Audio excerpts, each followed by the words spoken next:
हरे कृष्ण। नारद पुराण में वशिष्ठ मुनि कहते हैं, तावत् पापानि देहेऽस्मिन् तिष्ठन्ति मनुजाधिप यावन्नोपवसे जन्तु पद्मनाम दिनम शुभम। इसका अर्थ है कि हे राजन, जो व्यक्ति भगवान हरि जिनकी नाभि कमल सदृश हैं, उनके पवित्र दिन एकादशी में उपवास नहीं करता, उसके शरीर में सभी पाप बने रहते हैं। सभी व्रतों में सर्वश्रेष्ठ है एकादशी का व्रत। प्रत्येक मास के शुक्ल पक्ष और कृष्ण पक्ष में आने वाली 2 एकादशी मनुष्य को इस भौतिक भवसागर से हमेशा के लिए मुक्त करने में सक्षम है। श्री हरि भक्ति विलास में एक सुंदर श्लोक आता है, नमो भगवते तस्मै यस्य प्रियतमातिथिः एकादशी द्वादशी च सर्वाभीष्ट प्रदानणाम्। अर्थात जिनकी परम वल्लभा एकादशी एवं द्वादशी तिथि मनुष्य मात्र को संपूर्ण वांछित फल प्रदान करती है, उन श्री भगवान को मैं नमस्कार करता हूँ। इस प्रकार हम शास्त्रों से ये प्रमाण प्राप्त करते हैं कि एकादशी व्रत सभी व्रतों में सर्वश्रेष्ठ है। उसकी तुलना में और कोई व्रत, तप और दान अधिक श्रेष्ठ नहीं है। और फिर जब ये एकादशी तिथि चातुर्मास के पवित्र समय में आती है तो फिर उसका महत्व अनेक गुना बढ़ जाता है, क्योंकि चातुर्मास के समय में किया गया कोई भी आध्यात्मिक कार्य मनुष्य को अनंत गुना अधिक फल प्रदान करता है। तो आइए इस चातुर्मास में आने वाली सर्वप्रथम एकादशी की आज बात करते हैं। प्रत्येक वर्ष श्रावण मास के कृष्ण पक्ष में कामिका एकादशी आती है। ये एकादशी मनुष्य के सहस्त्र जन्मों के पापों को तत्क्षण नष्ट कर देती है। इस बार ये एकादशी आ रही है 31 जुलाई 2024 बुधवार के दिन, और इसका पारण करने का समय रहेगा 1 अगस्त 2024 गुरुवार को प्रातः 5:44 से लेकर 10:17 के बीच में।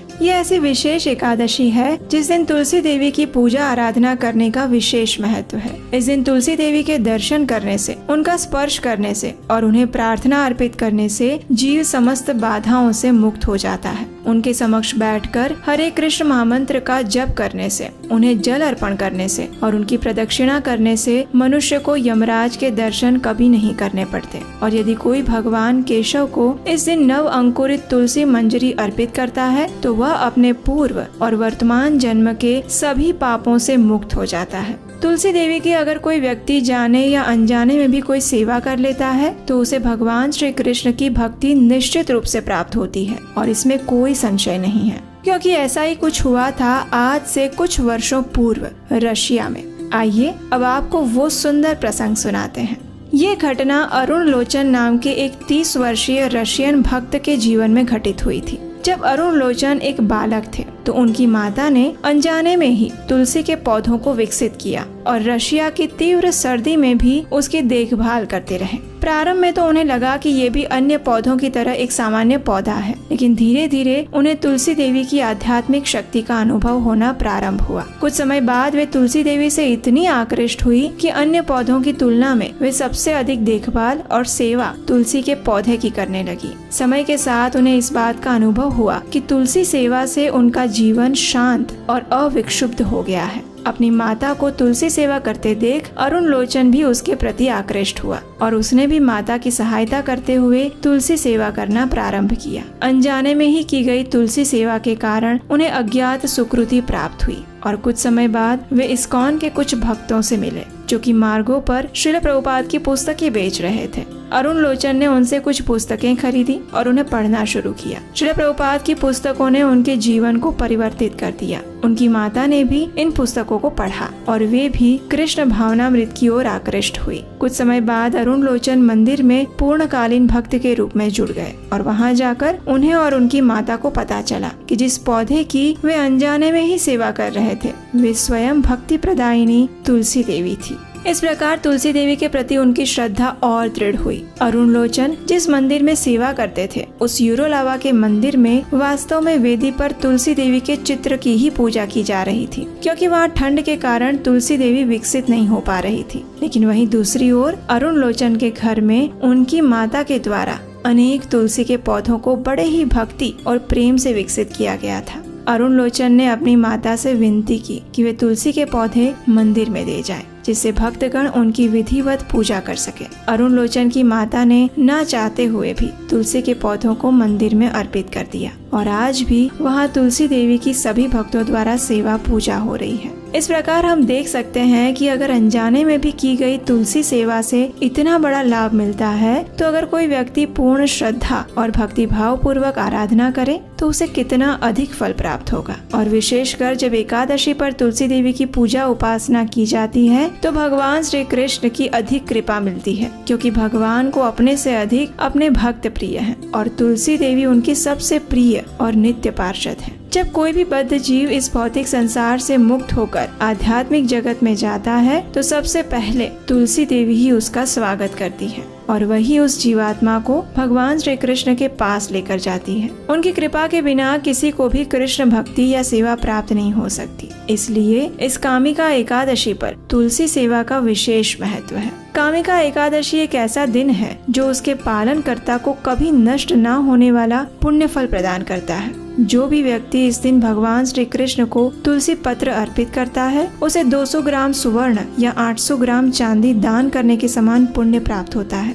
हिमालय में केदारनाथ का दर्शन करने से, सूर्य ग्रहण के दौरान कुरुक्षेत्र में स्नान करने से, समुद्रों और जंगलों सहित संपूर्ण पृथ्वी का दान देने से और गंडकी नदी में स्नान करने से जो पुण्य मिलता है वो सारा पुण्य फल इस कामिका एकादशी का श्रद्धा पूर्वक पालन करने से अपने आप मिल जाता है। जो व्यक्ति इस मंगलमय एकादशी का पालन करता है उसकी पूजा स्वयं देवता, गंधर्व और नागलोक के वासी करते हैं। इसलिए प्रत्येक मनुष्य को पूर्ण श्रद्धा और भक्ति भाव से इस कामिका एकादशी का पालन करना चाहिए। इसका पालन करने के लिए सबसे पहले प्रातः में ब्रह्म मुहूर्त में उठ जाए, उठकर स्नान इत्यादि से स्वच्छ हो ले। तत्पश्चात भगवान की मंगला आरती करें अथवा उसका दर्शन करें। उसके बाद हाथ में गंगा जल लेकर भगवान के समक्ष जाए और इस एकादशी व्रत का संकल्प ले। संकल्प लेते समय आप इस मंत्र का उच्चारण कर सकते हैं। एकादश्यां निराहारः स्थित्वा अहं परेहनि भोक्ष्यामि पुंडरीकाक्ष शरणं मे भवाच्युत।